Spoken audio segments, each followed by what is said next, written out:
have we discovered part of a new dimension? I don't know that we characterize it as a new dimension, a new force. James, why don't you take that?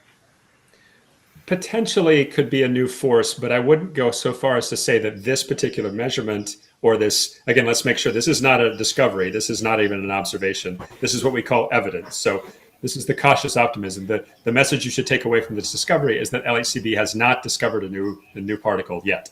This is a hint for something. But I wouldn't say that it has anything to do so far with extra dimensions. There are some potential sort of like very, kind of speculative theories that would involve, grand unified theories and beyond that, like extra stuff where you can, if you squint just right and you talk to the right theorist, you can kind of explain some of the things that we don't understand about nature with, for example, new dimensions of space. This is not exactly what is happening here.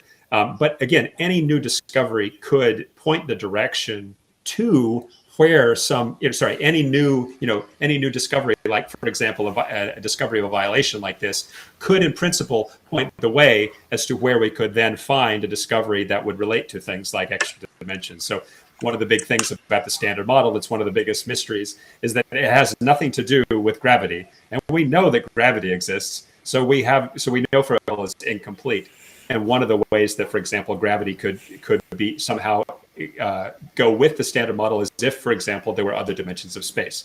That's we don't, but how that actually happens, we currently have no clue experimentally. There's no way for us to connect those things. What we need first is any kind of hint, any kind of conclusive 5 to 7 sigma hint that the Standard Model has some new thing that we have discovered. Once we find that hint, once we find that portal, the whole game changes, and that's when we might be able to find evidence of really wild things like new dimensions. Very cool.